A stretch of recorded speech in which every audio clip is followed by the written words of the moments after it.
5, 4, 3. Wait. No, let's do over.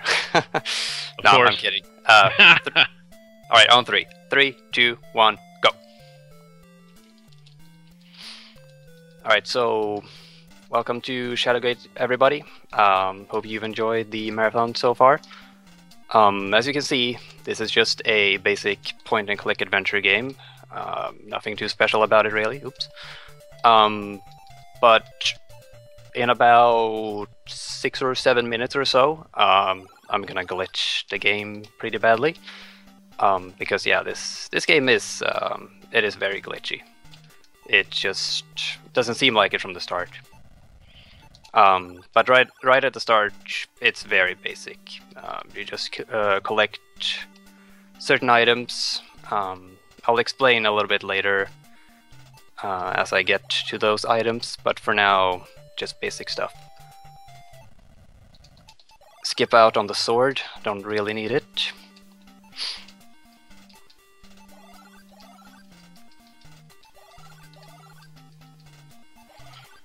And in the next room, there's the first part of the glitch setup. You need to collect very specific items in order to manipulate RAM addresses in this game. And you need to collect those 3 stones that I picked up. You need to collect all 3 of them, but not the others. Otherwise, you'll mess up all of the the manipulation. So what the manipulation does is later in the game, I'm gonna fill up my entire inventory with one of the same item. I'm gonna duplicate it, and then once I've filled up my inventory, I'm gonna go over the limit, and that's gonna mess up the RAM addresses with all the items in my inventory, and it's going to create an extended inventory. Inside this extended inventory, I will be able to spawn items that I still haven't picked up in the game, and that's gonna allow me to make the game a lot shorter and a lot glitchier. And it is actually possible to spawn, like you can spawn enemies in your inventory and items that you normally wouldn't be able to pick up. You can also make the game crash completely from memory overload if you want. It's pretty fun.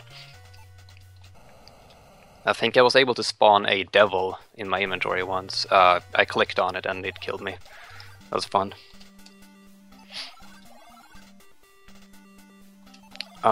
So here, place the sphere in the lake, and then use the torch on the lake to burn it, so that the sphere floats to the surface, because we need it again. And let's grab a key.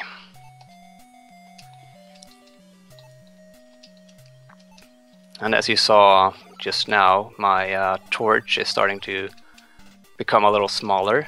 That means that I'm getting closer to my death, but I'm gonna try to avoid it.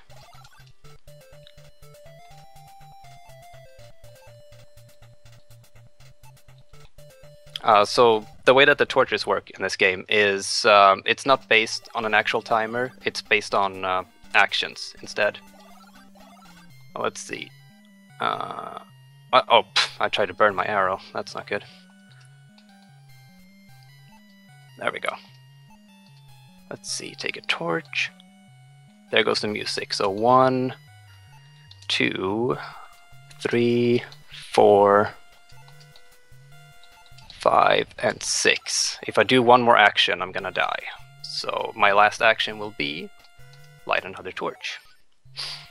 So the reason why I started counting is because when you start hearing the spooky music, you have 6 actions left to lit another torch.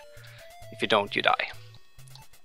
Do not pick up the torch on the left in that previous room. If you do, you will screw up all of the RAM address manipulations. You'll basically destroy the run. And in this room, I'm gonna get a spell from a wizard. I don't need the spell to beat the game, but it needs to be in my inventory for the manipulation. And the same in here. Grab the broom. That's gonna be used for a riddle, and the torch. And do not cross smash any of the other mirrors. That's gonna kill you.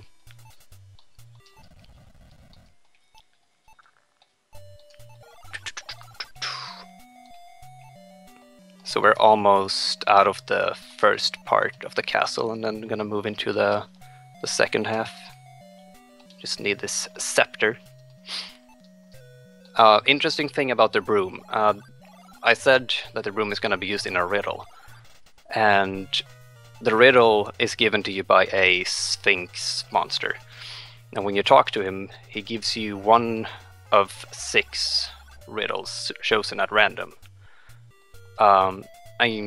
You don't like randomness in a game. So what you do is, if you just give him the broom without talking to him, that is going to be by default the answer to the riddle that he has not given you yet.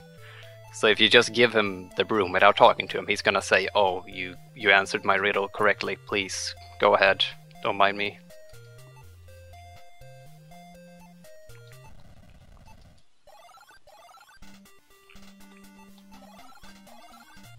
And now we're in the library. We're gonna get a whole bunch of items in here. 2 spells, 1 key, and the glasses. As I mentioned before, we're gonna make a lot of glasses later on.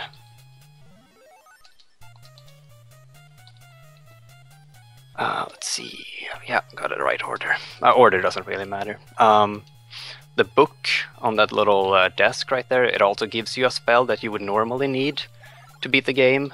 But me and my friend Nisei figured out on complete accident during marathon practice a couple of years ago that, hey, if you do a specific setup, you don't need that book, because the game glitches out to allow you to pass at a certain point. So lift up that little stone to get the holy water, light another torch, and pick up the water. That scrolls the menu so we can access the gauntlet easy, because we're gonna need it in the next room. So grab the flute, and here's a little Easter egg. When you play the flute, that song is the main theme song from Deja Vu, another point-and-click adventure game from the same company. So it's almost about time for the glitching. Just gonna open up 2 doors. And here we go. So first off, you spawn the Hellhound, and then you kill him. And as you can see, there's 2 torches in between, or on each side of the Hellhound rather. And these torches, they light up the room, which makes it so that I have unlimited actions in this room. The game does not count my actions, my torch will never run out in this room, which means that I can duplicate my glasses. And as you can see, all you do is select the take command and click on your glasses in the inventory, and that's all you need to do. And then just mash away. We're gonna fill 7 pages of glasses. And then you'll see some interesting things.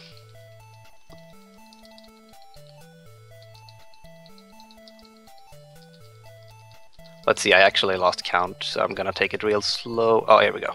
Duplicate the staff. That's the staff that's later gonna be turned into the ultimate weapon, so you have 2 staffs. Open up the bag 3 and grab 1 big coin and 2 gold coins. No more, no less. And then we go out and we head for the Sphinx. And as I said before, just give him the broom. Hey, you got my riddle correctly, please go ahead. And now we need to collect this blade item. It's gonna be needed to create the Staff of Ages that we need to beat the game.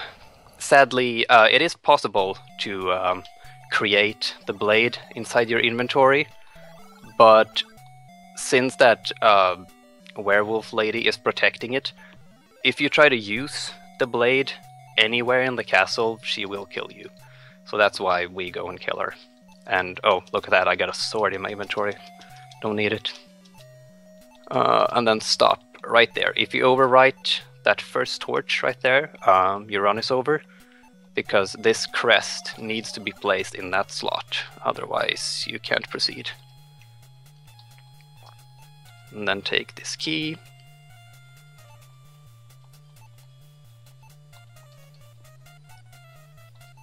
And there's supposed to be 2 torches in this room, but they're gone because of the glitch. Put a pair of glasses on yourself to scroll the menu faster.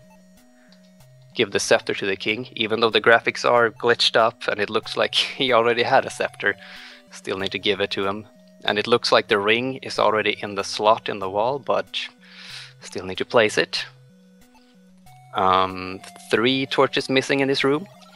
And here's the best part. In this lava room, you would need a spell called Mortari. But because of the glitch, we can just walk right over it. And we can grab this orb without having to do the lever puzzle. And now use the orb on the staff, and we have the Staff of Ages. And now we're gonna go kill the final boss. Yay. So again, put on a pair of glasses to scroll back your inventory. Use Illumina to blind the gargoyles.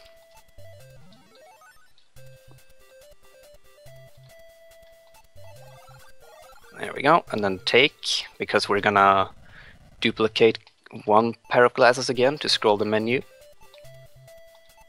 And now here comes the funny part. Look at my inventory. It's gone. Although, it's not really gone. It just looks that way. All of the items are still in the inventory, you just can't see it. So item number 4 is my gold coin, which I give to the ferryman. And oh, look at this, a talisman. It's already been placed in the slot. How nice. Glasses, scroll back, use the horn, and time is coming up. And this is RNG, the lightning. 3 lightnings, please. 3, 4. Okay, 4 is fine. You can get a maximum of 6 lightning bolts, and it's complete RNG. Let's see, duplicate glasses, and item slot number 2, and time.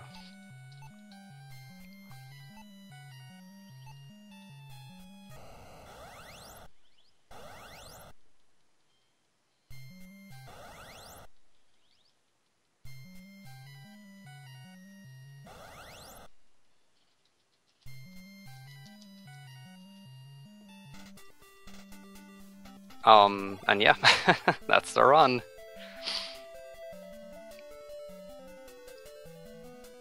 What was the final time? 12:40. 12:40. That's 13 seconds from world record, I think. If my math is correct, I can't do math at 7 in the morning, 8 in the morning, actually.